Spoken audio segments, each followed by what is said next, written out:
So ayan na mga idol, nakapit na natin yung kinahoy natin na mga idol regulator. Susubukan natin pandarin. Palandar tayo engineer. Pagkikuan.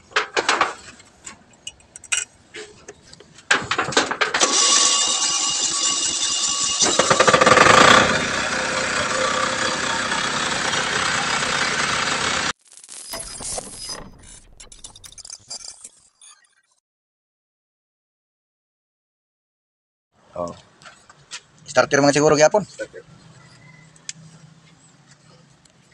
Ako na di videohan ni ako mga post. Si kami dito sa video. Mani. So ayan mga idol, susubukan natin pandarin mga idol para matingnan natin kung anong problema.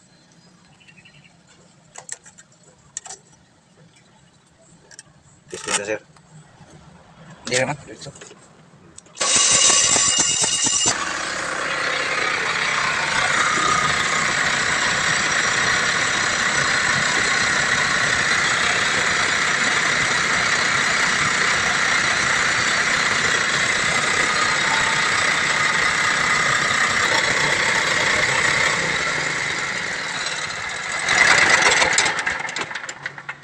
Ganito lang yan guys, pag nagda-diagnose kayo ng generator na ayaw kumarga guys, ay bumunutin nyo muna itong kanyang connection sa regulator dito, tsaka yung sa brush niya dito.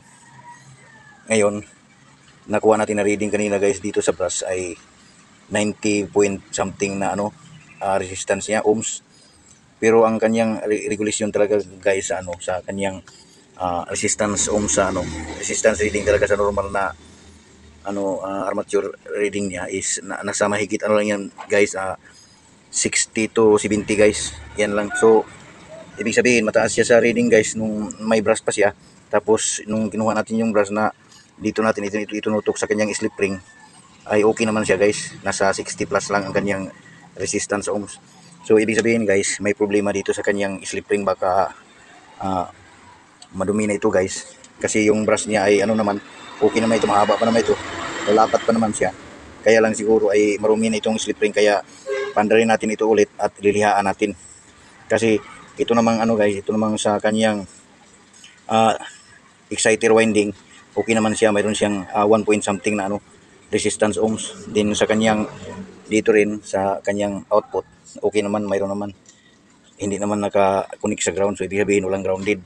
So ang nakita ko guys na may malfunction or disabnormal lang ito guys, yung abnormal itong niya sa may slip ring na resistance ohms, kasi nung nakakabit pa yung brush guys ay ibang papalo ng around 100 ohms yata yun, so which is parang low nag-low resistance siya guys, kaya nag-high resistance siya, kaya lilinisan natin muna itong kanyang slip ring, tapos ibabalik natin yung brush, tapos i-testing natin ulit kung makuha na natin yung kanyang ohms reading na normal. Testingan na natin mga idol, naibalik na natin yung carbon brush niya, kaya lang ayaw talaga mga idol. So napansin ko dito mga idol sa regulator niya ay mayroon siyang parang nasusunog yata ito mga idol. Ayun, kung napapansin niyo mga idol, ito parang may bakat ng dumaan siya ng init at saka may crack siya dito sa kabila. Ayun mga idol, parang dumaan ng init siya, kaya i-request na muna natin ito kay engineer mga idol, at pabili muna tayo mga idol. Hindi na tayo nakapagbili mga idol kasi mayroon palang lumang stock si engineer dyan na generator din na hindi na gumagana. So ito tinanggal namin mga idol yung sa may generator, at nakita namin itong may may regulator pa. So susubukan natin itong mga idol na ikabit doon kung nagpa-function pa ba siya. So ayan na mga idol, nakabit na natin yung kinahoy natin na mga idol regulator. Susubukan natin pandarin. Palandar tayo engineer. Pagkikuan.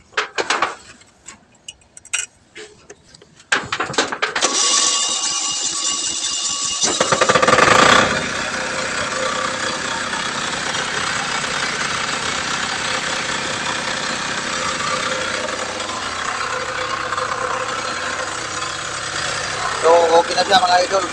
Yan pala yung sira mga idol, regulator lang.